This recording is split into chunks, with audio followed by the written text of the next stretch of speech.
Imaginez un pull en laine mérinos acheté dans une boutique parisienne, ou un carré d'agneau servi dans un restaurant français.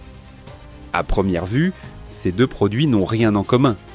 Et pourtant, ils peuvent tous provenir du même animal, élevé à plus de 15 000 km de la France. L'Australie compte près de 79 millions de moutons, soit près de 3 fois sa population. Mais le plus surprenant n'est pas ce chiffre.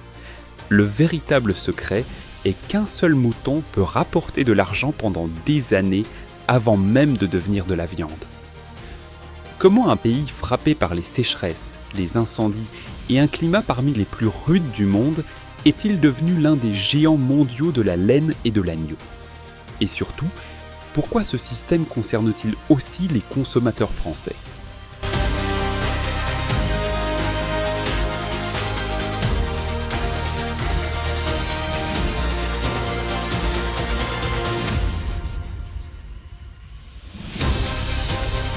Lorsqu'on pense aux moutons, beaucoup de Français imaginent spontanément les paysages d'Écosse, de Nouvelle-Zélande ou les pâturages français. Pourtant, depuis plus d'un siècle, c'est l'Australie qui s'est imposée comme l'une des plus grandes puissances mondiales de cette industrie. À première vue, cela semble presque illogique. Le pays est immense, les distances sont gigantesques, les pluies sont imprévisibles, certaines régions connaissent des mois sans une seule goutte d'eau. Alors pourquoi élever des millions de moutons dans un environnement aussi difficile ? Parce que ce qui paraît être un handicap est devenu un avantage. Les immenses espaces permettent aux troupeaux de paître librement sur des milliers d'hectares, le coût du foncier reste relativement faible dans certaines régions rurales, et surtout, l'Australie a développé au fil des décennies une organisation capable de transformer ces contraintes en véritable force économique. Le mouton n'est pas seulement un animal d'élevage, il représente une ressource stratégique. Et c'est précisément cette différence qui va guider toute notre enquête.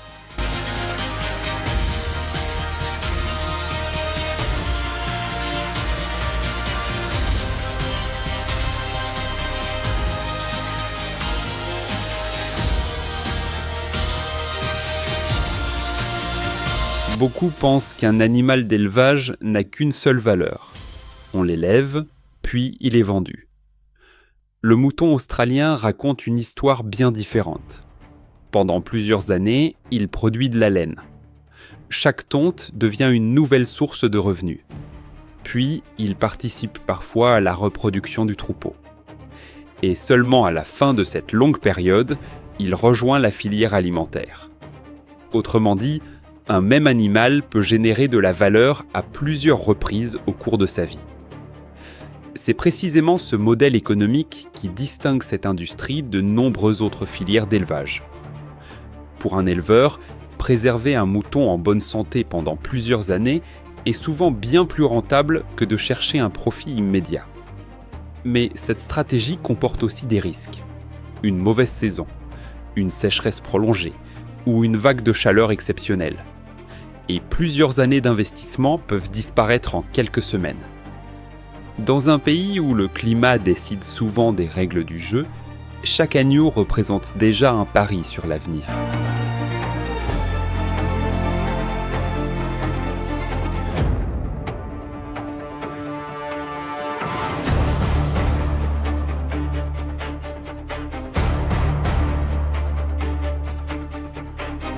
La naissance d'un agneau paraît toujours être un moment paisible.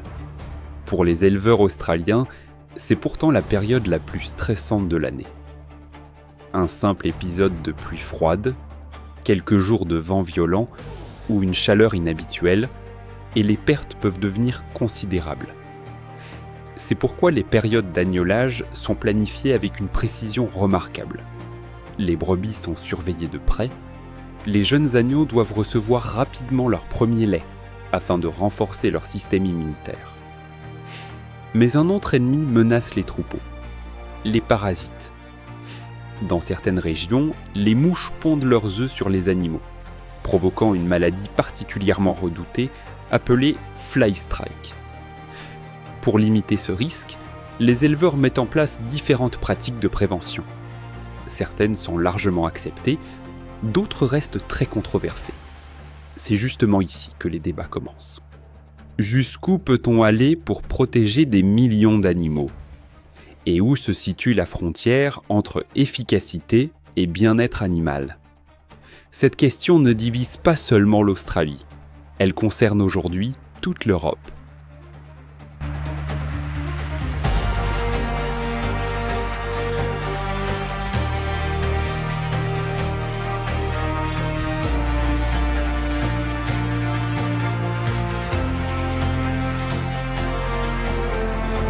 Oubliez l'image traditionnelle du berger accompagné uniquement de son chien. Dans de nombreuses exploitations australiennes, la technologie est devenue indispensable. Les drones survolent les pâturages, les systèmes GPS localisent les troupeaux. Des boucles électroniques enregistrent l'identité de chaque animal. Les chiens bergers restent essentiels, mais ils travaillent désormais aux côtés de technologies qui auraient semblé inimaginables il y a seulement quelques décennies. Pourquoi une telle évolution ? Parce qu'il est impossible pour une seule personne de surveiller des milliers de moutons, dispersés sur des territoires immenses. Chaque déplacement, chaque vaccination, chaque changement de pâturage, tout peut être enregistré. Cette précision rassure les importateurs étrangers, mais elle permet aussi d'intervenir rapidement lorsqu'un problème apparaît. Le métier de berger existe toujours. Il a simplement changé de visage.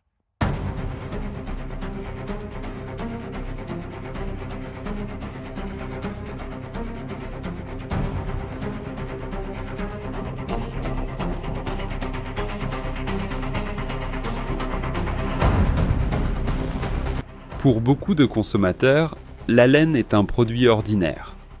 En réalité, certaines fibres australiennes comptent parmi les plus recherchées au monde. La laine mérinos est réputée pour sa finesse, sa douceur et sa capacité à réguler naturellement la température.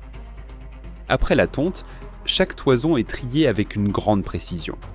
La longueur des fibres, leur finesse, leur couleur, tout est soigneusement évalué. Les meilleures qualités rejoignent ensuite des filières textiles haut de gamme. Une partie de cette laine sera transformée en Italie, une autre alimentera les ateliers qui fabriquent des vêtements vendus dans toute l'Europe, y compris en France. Voilà le paradoxe. Lorsqu'un consommateur français achète un pull de qualité, il pense rarement aux immenses pâturages australiens. Et pourtant, sans ces troupeaux élevés à l'autre bout du monde, une partie de l'industrie textile européenne fonctionnerait très différemment. Mais la laine ne représente encore qu'une partie de l'histoire, car lorsque la carrière d'un mouton touche à sa fin, un tout autre voyage commence.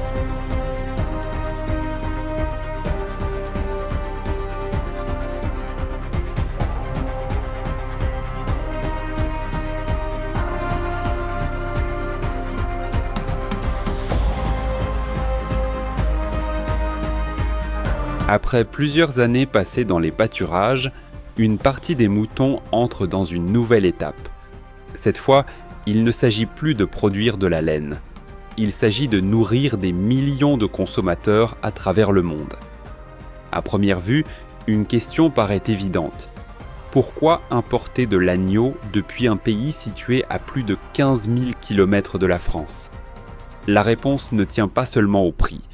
Elle repose sur toute une chaîne logistique conçue pour préserver la qualité du produit pendant des semaines de transport.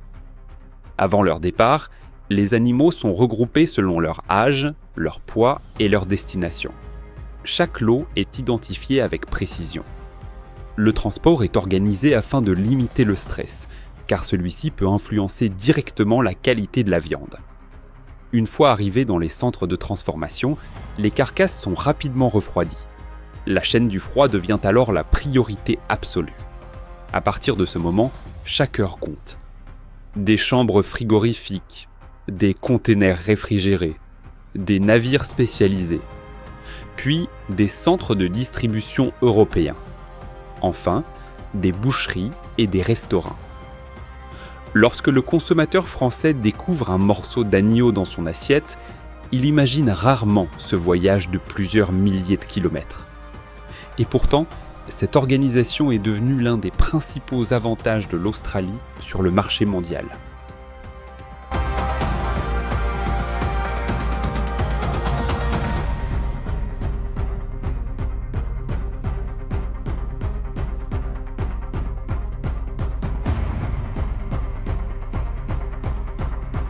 Beaucoup imaginent que le travail le plus important se déroule dans les pâturages. En réalité, une autre étape est tout aussi déterminante, la transformation. Ici, chaque opération suit un protocole extrêmement précis. Les contrôles sanitaires sont permanents. La température est surveillée en continu. Les différents morceaux sont classés selon leur qualité et les exigences de chaque marché. Certains partiront vers le Moyen-Orient, d'autres vers l'Asie, d'autres encore rejoindront les marchés européens. Chaque carton possède un numéro permettant de retracer son origine. Cette traçabilité est devenue indispensable. Dans un monde où une seule alerte sanitaire peut bloquer les exportations d'un pays entier, la confiance vaut parfois autant que le produit lui-même. Mais derrière cette impression de perfection industrielle se cache une réalité plus complexe. Plus un système devient efficace, plus les attentes de la société deviennent élevées.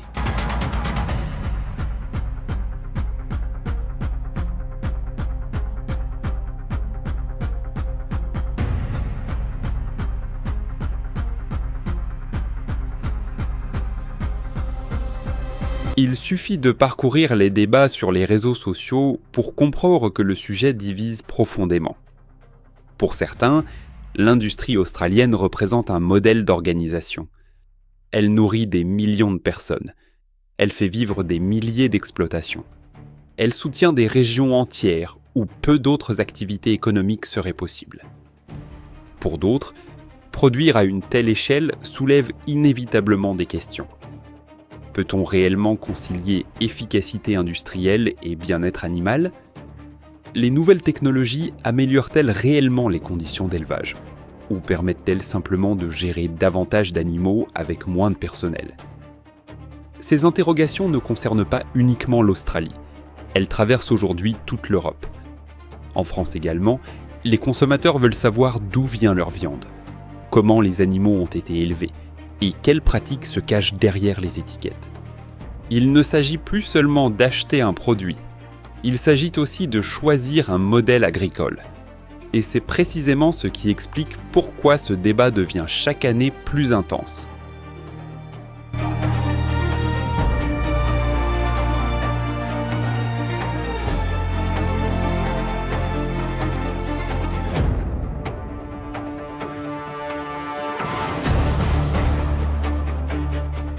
Pendant longtemps, les éleveurs redoutaient surtout les fluctuations des prix.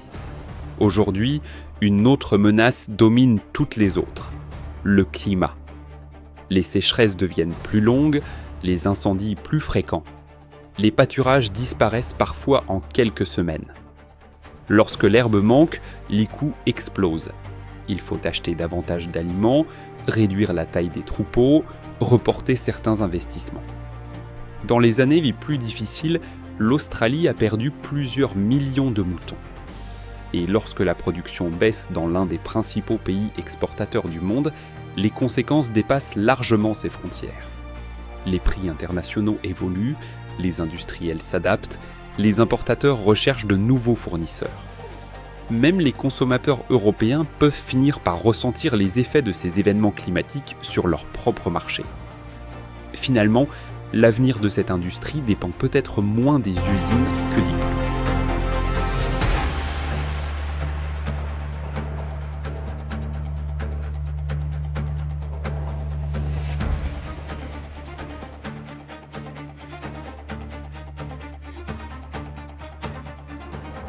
Au début de cette histoire, nous avons découvert un simple pull en laine et une assiette d'agneau. À présent, ces objets prennent une toute autre signification. Derrière eux se cachent des milliers d'éleveurs, des vétérinaires, des tondeurs, des chauffeurs, des logisticiens, des techniciens, des inspecteurs sanitaires, et un immense réseau reliant les pâturages australiens aux consommateurs européens. Le mouton australien n'est plus seulement un animal d'élevage. Il est devenu le symbole d'une économie mondiale, où chaque décision prise à des milliers de kilomètres peut avoir des conséquences jusque dans nos magasins et nos restaurants. Mais cette réussite soulève une dernière question. À l'avenir, faudra-t-il continuer à produire toujours davantage ou faudra-t-il apprendre à produire autrement, avec un meilleur équilibre entre performance économique, respect de l'environnement et bien-être animal? Il n'existe probablement pas de réponse unique. Et c'est justement pour cette raison que le débat reste ouvert. Alors, dites-nous ce que vous en pensez. Si vous étiez consommateur en France, préféreriez-vous acheter un agneau élevé localement, même s'il coûte plus cher, ou un agneau australien, bénéficiant d'une traçabilité très poussée et d'un système industriel extrêmement performant? Votre réponse pourrait être très différente de celle des autres spectateurs.